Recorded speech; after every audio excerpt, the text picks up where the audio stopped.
Now we'll use the Auto Content Wizard to create a sample presentation on team-based management. We're ready to create a new presentation using the Auto Content Wizard. Let's open the File menu and select New. From the New Presentation dialog box, we'll keep the General tab selected and choose the Auto Content Wizard. Then press Enter. This begins the Auto Content Wizard with a brief description of what the wizard will do. The Auto Content Wizard gets us started by providing a plan for our presentation. To the left, we see a flow chart of steps we'll go through. The wizard will display our progress through these steps until we finish. After we've made our presentation, we can use any of PowerPoint's tools to customize the presentation. First, we'll close the Office Assistant, then click the Next button. Here we can select the type of presentation to give. As we see, there are several different topic headings at our fingertips. They include General, Corporate, Projects, Sales and Marketing, and the Carnegie Coach. We'll select the All option so that we can browse through all available presentation types. With each type listed to the right, let's choose the Generic option if it is not already selected, and choose Next. Now the wizard allows us to choose how our slideshow presentation will be used. The dialog box displays our options: on-screen presentation, web presentation, black and white overheads, color overheads, and 35mm slides. On-screen presentations make impressive presentations. Use them when everyone in the audience can see the slides. This means presenting before a small group where each person can view the monitor easily, or having a projector so a larger group has easy viewing. Beware of using an on-screen presentation anytime the equipment to display the presentation to everyone is unavailable. We'll keep on-screen presentation selected so the slides are viewed from our computer, and choose Next. This brings us to the final step, Presentation Options, where we enter information to appear in the title slide of our presentation. To add the presentation title, we'll select this field, then type our title, which is going to be Team-Based Management. Next is the footer. Let's type the name of our company here, which is Viagrafix.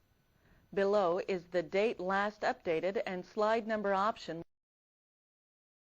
Let's leave each of these options selected so that they will appear on each slide.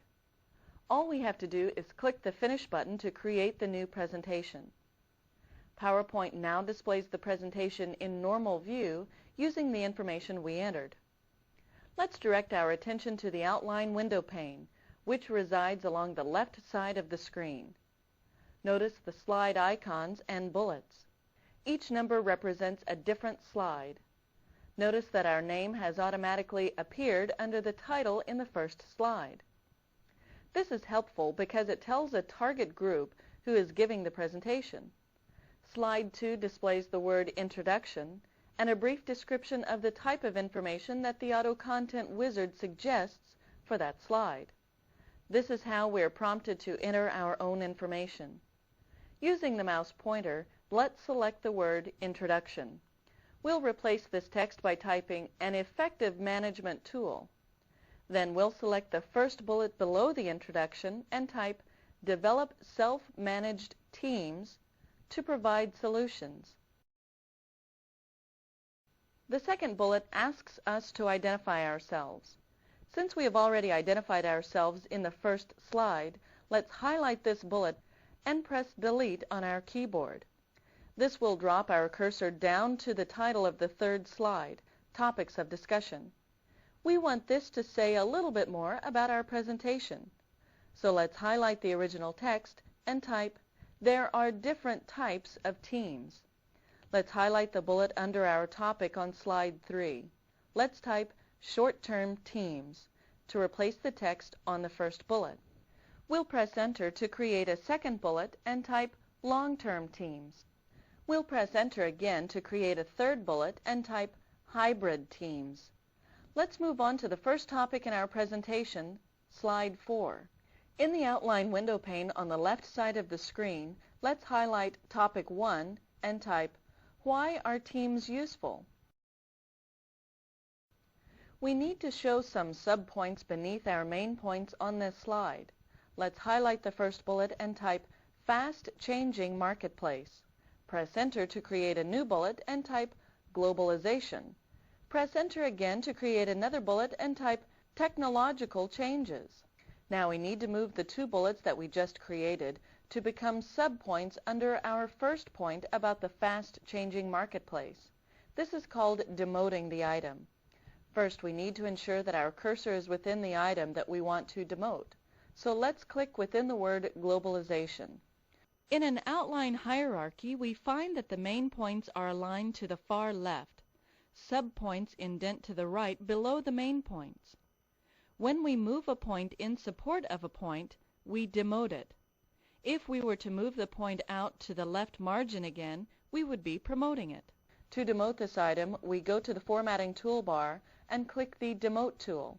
It is the icon with the arrow pointing right on it. Notice that this changes the type of bullet used and indents the bullet further from the left. Now let's demote the item Technological Changes as well. Let's save and close this presentation for now. Let's open the File menu and choose the Save option, and the Save dialog box opens. By default, PowerPoint names our presentation Team-Based Management because it is the title of our first slide. We'll keep the default title and save our presentation in the Viagrafix Learning Files folder. We'll click the drop-down arrow next to the Save In field. We'll choose the C drive, then the Viagrafix Learning File folder. Let's click on Save, and the presentation is saved. Now we click the Close button in the upper right corner to close the presentation. A good rule of thumb in most any application is to save on a regular basis. How often is that? The answer is simple. Save everything that you wouldn't want to lose. If that means saving every minute, then save it that often. For the next exercise, we'll use an existing presentation from our Learn files. To open the completed outline for the Performance Management sample, we'll select the Open command from the File menu. We saved our files to the Viagrafix Learning folder, so we'll make sure it is selected here. We can see Performance Management Sample, so we'll double-click it to open the presentation. The completed presentation now appears in normal view with the first slide displayed. Looking at our presentation, there are some changes we'd like to make. We would like the item on Slide 7, Your Personal Vision Statement, to be the heading for a slide instead of a bulleted item in Slide 7. When we promote this item, it will become a slide of its own. For the next few tasks, it will be helpful to have the Outline toolbar displayed. Right-click on a toolbar to display our options and choose Outlining from the flyout menu, and the toolbar appears to the left of our screen. To promote this item, we simply click anywhere in the line of the item, then click the Promote tool, which is located on the Outlining toolbar with the left-pointing arrow on it. To promote the item and the sub-items, we'll drag over these items to select them, then click the Promote tool. This promotes the entire selection at once. Notice that this item is now its own slide. Items can be removed by selecting them and pressing the Delete key. The rest of the information can be added to the outline in the same way, by replacing text and adding bullets as necessary. Sometimes presentations are long and you will be working with several pages of information. This can make it very difficult to view the entire outline structure. For this reason, we'll learn how to use the Collapse All command. The Collapse All tool is in the Outline toolbar. It is the button with the small blue arrow pointing up in it. Once we select this option, the outline reduces to only show slide titles. When the slides are collapsed, we may want to work with one on an individual basis. To expand only the contents of Slide 3, we'll select it. We'll simply click the Expand button on the Outlining toolbar. Let's collapse it. We'll click the next tool up, Collapse. To reposition a slide, select it, then click the Move Up or Move Down tools on the Outline toolbar. Now let's expand the entire outline by clicking the Expand All tool, which is located below the Collapse All tool. All of the items and sub-items can be viewed again. Editing the text in a slide primarily means that we'll be editing a text box and items within the text box. Looking at slide 3, let's adjust the slide a bit. We want to increase the size of the text. Let's click the title text to select its text box. By dragging the handles, we can increase or decrease the space that the text appears in. We'll place the mouse pointer over the center handle on the left side. When the insertion point changes to a double-headed arrow, we'll drag the left line of the box out, then release the mouse when we like the new position. To change the font size of our subtitle, we'll highlight the subpoints under Draft a Work Vision Statement.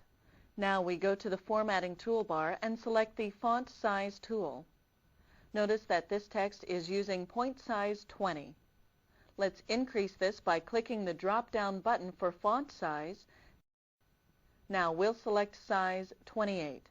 Notice our text becomes a little larger. We'll make this text box longer by placing our pointer over the handle in the bottom center, then dragging down a bit. To deselect this, we'll click outside the text box. Let's change the alignment of our title for this slide. We'll click in the title and click on the Center button on the Formatting toolbar. This centers our text and gives it a little different look. While we're looking at this slide, let's change the font of the bulleted items to Bookman Old Style. First, we'll highlight all of the bulleted items. Now to change this font, we will click the drop-down arrow for Font button on the Formatting toolbar and scroll to find the Bookman Old Style font. Once we find it, all we need to do is click on it. Now we can see how the font of our text has changed. The Slide Master can be used to change the font of all the slides at once. Let's edit the Slide Master. We open the View menu, then select Master. To access the master view for any view, we can hold Shift, then click that View button. From the flyout menu that appears, we see 4 options: Slide Master, Title Master, Handout Master, and Notes Master. We'll select Slide Master. Now the current slide we're viewing appears in its master view. To get a taste of how this works, let's make a minor change just to see how it affects the presentation. We'll select the title where it says Click to Edit Master Title Style. Then change the color of the title. This is done from the Drawing toolbar. We'll open it now. The 6th tool from the right is the Font Color tool. We can change the color of our font by clicking the drop-down menu for this tool, then selecting a different color. If there aren't enough colors for us to choose from, we simply select the More Font Colors button. In the Colors dialog box, we see an appealing palette of colors from which we can make our selection or mix our own blend. By simply clicking on our color from this palette, we see it appear as the new color over the current color. The new Current box is geared to help us compare the current color with a new selection, so we can decide which one we want. But if this comparison isn't good enough, we have another avenue for choosing by clicking the Preview button. If this isn't the color we want, and none of the other palette colors strike our fancy, then we can select the Custom tab. By using Custom, we are able to custom create a color using hue, saturation, luminosity, and red, green, and blue. All we do is select a color in the color box such as blue, then adjust the amount of black or white in the color by using the narrow bar to the right. We'll add more black. To fine-tune the color mixture, we can adjust the numbers in the fields below. Let's preview the color by clicking the Preview button. This will work in our demonstration, so we'll choose OK. To get an even better idea of how this affects our presentation, let's move to the slide sorter view. Notice that the title of each slide has been changed to the color we selected. Changing the color of text in an individual text box works the same way. The only difference is that we select the text from a slide instead of a master view, then make our changes. Modifying the sequence of the slides can be done in the slide sorter view, normal view, or the outline view. We'll stay with our slide sorter view. We can switch them by simply dragging a slide to a new destination. Let's place our pointer over the edge of the slide, then drag to the right. When we release the mouse, the slide is placed here. Now let's learn how to rearrange slides from the outline view by selecting this view from the bottom of the window. We simply place our pointer over the slide icon, then drag where we'd like to place the slide. Let's save our presentation with a different name. We'll choose Save As from the File menu, which opens the Save As dialog box. With the Viagrafix Learning folder in the Save In field, let's type Performance Management 2. Then press Save to save our changes. We've had a busy chapter. Let's review what we've covered. First, we created a new slide presentation using the Auto Content Wizard. Then we created the text for it in Outline View. We learned how to promote and demote items in a slide, collapse the slide in Outline View, and how to edit the slide master. We also learned how to make custom colors and how to rearrange slide order.